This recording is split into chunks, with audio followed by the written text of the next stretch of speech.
अस्सलाम वालेकुम नाज़रीन, मिली वॉइस के कौमी शब रोज़ बुलेटिन में अब्दुल वहाब आपका खैर मकदम करता है। भारत के हवाले से मुनफरिद नुक्ता नज़र से ताज़ा तरीन खबरों को तफसील से देखने से कबल पेश चंद सुर्खियाँ। राम मंदिर ज़मीन खरीद घोटाले में नया मोड़, महंत ने ट्रस्टी समेत बीजेपी रुकन असम्बली के खिलाफ शिकायत दर्ज करवाई, कहा हुकूमत देश चलाए मंदिर नहीं। वजारत आयुर्वेद की तैयार करदा आयुष 64 दवा है गैर मौसर, एम्स की तहकीकात में हुआ इंकशाफ। गुजरात के लाओ जिहाद कानून की शिकों पर हाईकोर्ट ने लगाई अबूरी रोक, तासुब परस्त हुकूमत हाथ मलते रह गई।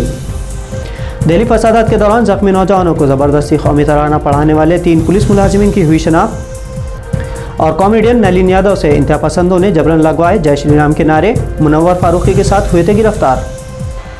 राम मंदिर के लिए ज़मीन खरीदने में घोटाले के मामले थमने का नाम नहीं ले रहा है। ताज़ा पेशरफ्त में उत्तर प्रदेश के अयोध्या शहर के एक मंदिर के मरकजी पुजारी ने राम मंदिर ट्रस्ट के सेक्रेटरी चंपत राय और भारतीय जनता पार्टी के एमएलए दीप नारायण उपाध्याय समेत कई लोगों के खिलाफ शिकायत दर्ज कराई है। उन पर इल्ज़ाम है कि उन्होंने धोखाधड़ी से सरकारी ज़मीन खरीदी है। 15 जनवरी को मंदिर की इमारत की निगरानी के लिए मरकजी हुकूमत के जरिए कायम करदा राम जन्मभूमि तीर्थ क्षेत्र ट्रस्ट ने तामीर के लिए मुल्क भर में चंदा मुहिम चलाई थी। हनुमानगढ़ी मंदिर के महंत धर्मदास ने इल्ज़ाम लगाया है कि अक़ीदतमंदों के साथ धोखा किया गया है, क्योंकि राम मंदिर के लिए ज़मीन खरीदने के लिए जमा किए गए फंड का गलत इस्तेमाल किया गया है। शिकायत कुनिंदा महंत ने यह भी मुतालबा किया है कि चंपत राय को फौरी तौर पर बरतरफ किया जाए। पुजारी ने इल्ज़ाम लगाया है कि बीजेपी एमएलए ने फरवरी में 6 लाख मुरब्बा मीटर ज़मीन दूसरे मरकजी पुजारी देवेंद्र प्रसाद आचार्य से 20 लाख रुपये में खरीदी थी, जिसके बाद ये ज़मीन का ये टुकड़ा राम मंदिर ट्रस्ट को 2.5 करोड़ रुपए में फ़रोख्त किया गया। शिकायत में बताया गया है कि ज़मीन का सर्कल रेट तकरीबन 35 लाख रुपए है। सर्कल रेट कम अज़ कम कीमत फ़ी मुरब्बा मीटर पड़ोस के लिए मुकर्रर है। लेन देन इस शरह के मुताबिक रजिस्टर्ड है। अपनी शिकायत में दास ने मज़ीद कहा कि मंदिर को चलाने की जिम्मेदारी अयोध्या के रूहानी पेशवा को दी जानी चाहिए। उन्होंने ये भी कहा कि मरकज़ी हुकूमत को मुल्क चलाना चाहिए, ना कि मंदिर। पुलिस ने इंडियन एक्सप्रेस को बताया कि उन्हें एक शिकायत मौसूल हुई है, लेकिन एफआईआर अभी तक दर्ज नहीं की गई है। 2 जुलाई को राम मंदिर ट्रस्ट ने अपने ऊपर लगे इल्ज़ामात को खुद ही से जांच करके दावा किया था कि किसी भी बेसाख्तगी का कोई सबूत नहीं मिला है। गुजरात हाई कोर्ट ने जुमेरात को रियासत में मुबैना लाओ जिहाद मामले पर रोक लगाने वाले मुतनाज़ा गुजरात मजहबी आज़ादी तरमीमी एक्ट 2021 की कई शिकों के निफाज पर अबूरी रोक लगा दी है। चीफ जस्टिस विक्रमनाथ और जस्टिस बीरेन विष्णु की डिवीज़न बेंच ने इस सिलसिले में हुक्म जारी किया। अप्रैल में गुजरात की बीजेपी हुकूमत ने असम्बली में मजहबी आज़ादी एक्ट 2003 में तरमीम करके इस कानून से मुताल्लिक़ एक बिल मंजूर किया था, जिसके खिलाफ 2 अलग अलग दरख्वास्तों में हाई कोर्ट से अपील की गई थी कि वो उसे आइन की आर्टिकल 25 यानी मजहबी आज़ादी के बुनियादी हक़ के ख़िलाफ़ करार देते हुए इसे कल अदम करार दे। हालांकि ये अबूरी हुक्म सिर्फ समाअत के दौरान तक ही महदूद है। साथ ही अदालत ने कहा कि यह कानून ऐसे बैन मजहबी शादियों पर लागू नहीं होगा जो बग़ैर किसी जबर, लालच या धोखे के इस्तेमाल की गई हों। अदालत ने नए मुतनाज़ा क़वानीन के सेक्शन 3, 4, 4A, C, 4C, 5, 6 और 6A पर अबूरी रोक लगाते हुए कहा कि उनका इस्तेमाल महज इस बुनियाद पर नहीं किया जा सकता कि एक मज़हब के मानने वाले ने दूसरे मज़हब के मानने वाले से शादी की है। अदालत ने मुशाहिदा किया कि एक्ट ने यह तासुर पैदा किया है कि रियासत में बैन मजहबी शादी मुमकिन नहीं है और ऐसा करने वालों पर तलवार लटक रही है। वाज़ेह है कि इस कानून की खिलाफ वर्जी करने वालों के लिए 10 साल तक कैद और 5 लाख रुपए नक़द जुर्माने की सज़ा कानून में तय की गई है। मुल्क में एक तरफ जहां कोरोना की दूसरी लहर के दौरान लाखों इंसानी जान ज़ाय होने के बाद बाबा रामदेव के ज़बानी हमलों से आयुर्वेद बमुकाबला एलोपैथी तनाज़े हुए, वहीं दूसरी जानिब आयुर्वेद दवाओं को बगैर क्लिनिकल ट्रायल के इस्तेमाल करने पर इंडियन मेडिकल एसोसिएशन मुसलसल ख़तरनाक बता रही है।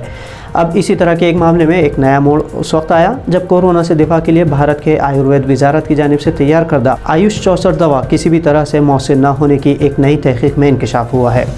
आयुर्वेद वजारत ने आयुष 64 दवा को हल्के और मीडियम कोरोना इन्फेक्शन के खिलाफ इलाज के तौर पर बड़े पैमाने पर तशहीर करके इसे कोरोना प्रोटोकॉल के क्लिनिकल ट्रायल में शामिल किया था। अब जोधपुर में वाक़े एम्स के डॉक्टरों ने आयुष 64 दवा पर तहकीक करके ये दवा लेने और ना लेने वाले दोनों तरह के मरीजों में किसी भी तरह के फ़र्क नहीं पाने की इत्तला दी है। इससे आयुष वजारत की तजवीज़ करदा ये दवा गैर मौसर और नाकारा साबित होती है। मुल्क के मारूफ अंग्रेज़ी अखबार द टेलीग्राफ के मुताबिक एम्स जोधपुर के फार्माकोलॉजी के एसोसिएट प्रोफेसर जय किरण चरण और उनके साथी मुहक्किकीन ने अपनी तहकीक में आयुष 64 पूरी तरह गैर मौसर होने का ऐलान किया। हालांकि इस रिसर्च पर फ़िलहाल पीयर रिव्यू नहीं किया गया है, लेकिन इस तहकीक के नताइज पहले की तहकीकात से बिल्कुल मुख्तलिफ हैं। गुज़िश्ता साल फरवरी में दहली फसादात में ज़ख्मी हुए 5 लोगों को मुबैना तौर पर कौमी तराने गाने के लिए मजबूर करने वाले पुलिस एहलकारों की शनाख्त हो गई है। इस वाक़े की वीडियो सोशल मीडिया पर वायरल हुई थी और एक ज़ख्मी की बाद में मौत भी हुई थी। अब दहली पुलिस ने उन तीनों पुलिस मुलजिम एहलकारों की शनाख्त कर ली है। इंडियन एक्सप्रेस के मुताबिक क्राइम ब्रांच के स्पेशल इन्वेस्टिगेशन यूनिट ने 100 से ज़ायद पुलिस एहलकारों से पूछताछ की और फसादात के दौरान बाहर से तैनात पुलिस एहलकारों की ड्यूटी चार्ट समेत कई दस्तावेज़ात की तलाशी ली थी।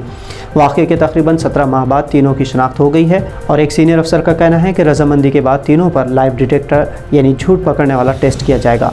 इंडियन एक्सप्रेस अखबार के मुताबिक पुलिस को शनाख्त करने में परेशानी वाक़े की लोकेशन की वजह से आ रही थी। 5 फरवरी 2020 को ये वाक़या 66 पटा रोड पर पेश आया था। उस जगह आसपास 3 से 4 पुलिस स्टेशन के इलाके हैं और इन जगहों से भी पुलिस एहलकारों को फसादात के दौरान ड्यूटी पर तैनात किया गया था।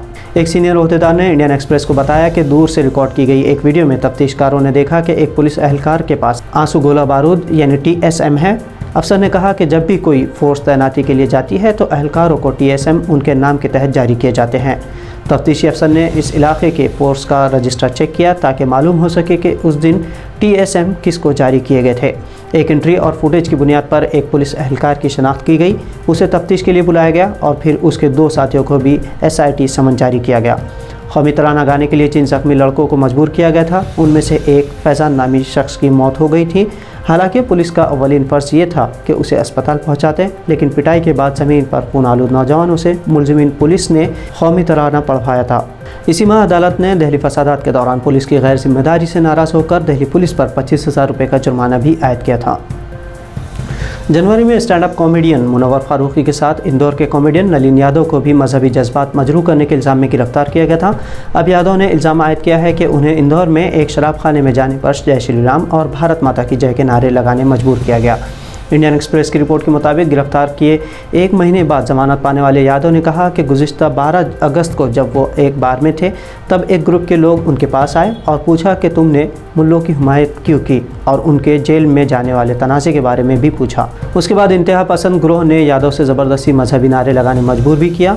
यादव ने कहा कि उन्होंने पुलिस से इस मामले में फ़िलहाल कोई शिकायत नहीं की है क्योंकि साबिक़ा मामले में पुलिस और इंतज़ाम के रवैये के तल्ख़ तजुर्बात उन्होंने देखे हैं।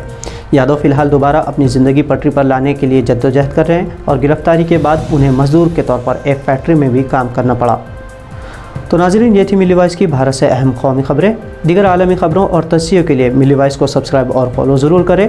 आप चाहें तो खबरों को शेयर भी कर सकते हैं। अब दीजिए इजाज़त अब्दुल वहाब को और देखते रहिए मिली वॉइस की दीगर नशरियात। खुदा हाफिज़।